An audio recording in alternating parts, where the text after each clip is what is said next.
বন্ধুরা, আবার আমি চলে এসেছি তোমাদের সামনে একটা নতুন ভিডিও নিয়ে। আমি চলে এসেছি আমার কিচেনে রাতের মেনু তৈরি করতে। তো রোজ রাত্রিরে কি করব সেই নিয়ে হয় ঝামেলা। তো যাই হোক, ফ্রিজে আমার রাখা ছিল বোনলেস চিকেন। তো ভাবলাম এই বোনলেস চিকেনটা দিয়ে কিছু একটা রেসিপি তৈরি করি। তাই বোনলেস চিকেনটাকে নিয়ে চলে এলাম। আর বোনলেস চিকেনটা ছিল বড় বড় পিস করে কাটা। তো সেটাকেই এখন আমি ছোট ছোট টুকরো করে কেটে নিচ্ছি। নিজের আপনজনকে নিজে হাতে রান্না করে খাওয়াতে আমার বেশ ভালো লাগে। তাই মাঝে মধ্যেই আমি ভালো মন্দ রান্না করেই থাকি, আর তোমাদের সঙ্গেও একটু আধটু তার রেসিপি শেয়ার করে থাকি। তো যাই হোক, এখন আমি বানাবো চিকেন ভাপা, আর ভাবলাম এই চিকেন ভাপার রেসিপিটা তোমাদের সঙ্গে একটু শেয়ার করে নিই। তাই ভিডিওটা করতে বসে গেলাম।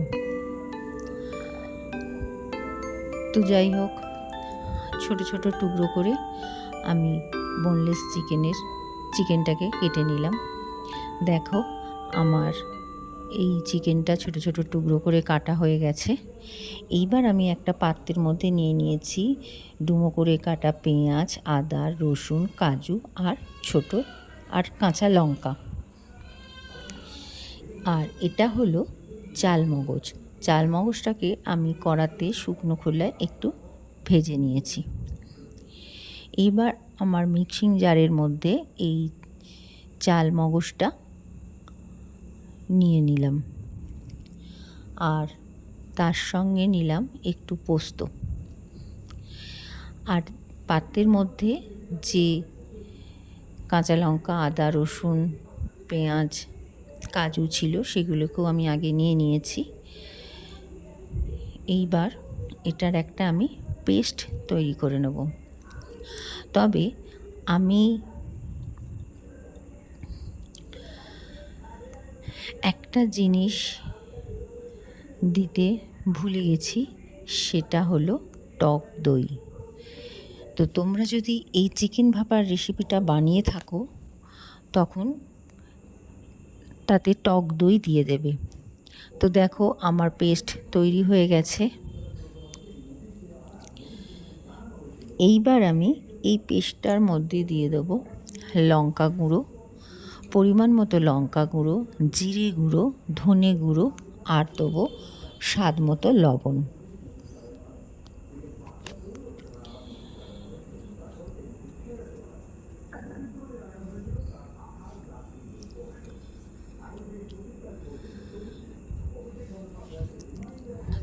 তো এবার এটাকে ভালো করে মিক্সড করে নেব।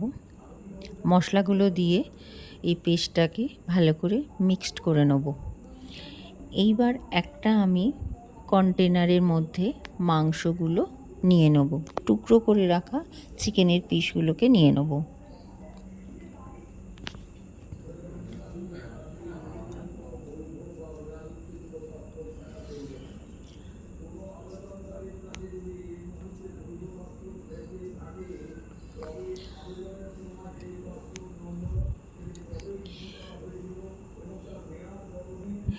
মাংসের পিসগুলোকে কন্টেনারে নিয়ে তার মধ্যে এই পেস্টটাকে দিয়ে দেবো।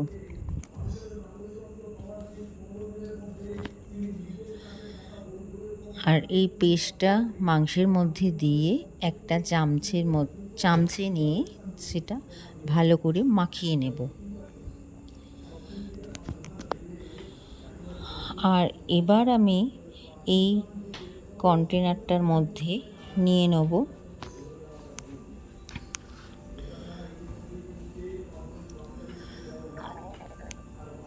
ভালো করে পেস্টটা মাখিয়ে নিয়ে, চিকেনের সঙ্গে পেস্টটাকে ভালো করে মাখিয়ে নিয়ে এইবার আমি এই মিশ্রণটার মধ্যে দিয়ে দেব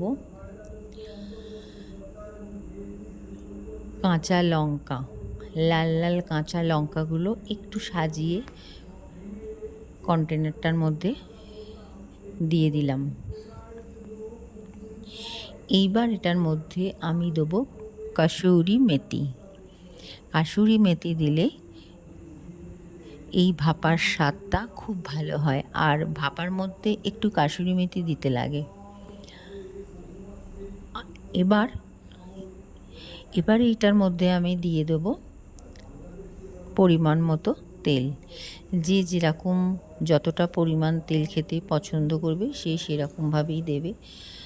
তো আমি এটার মধ্যে দিয়ে দিয়েছিলাম সাদা তেল। এইবার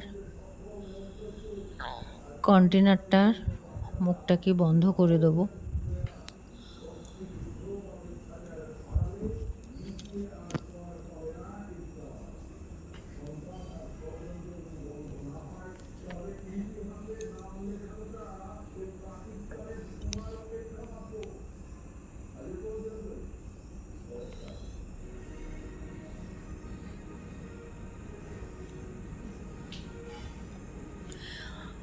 কন্টেনারের মুখটাকে এবার টাইট করে বন্ধ করে দিতে হবে।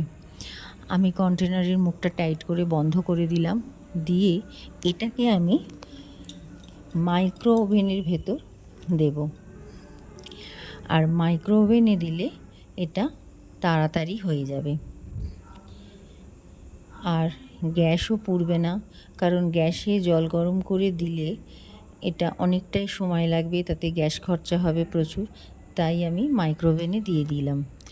দেখো আমার চিকেন ভাপা রেডি।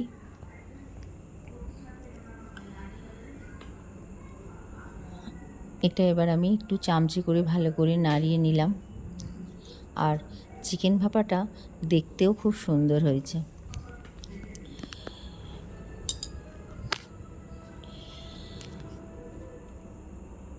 তো যাই হোক,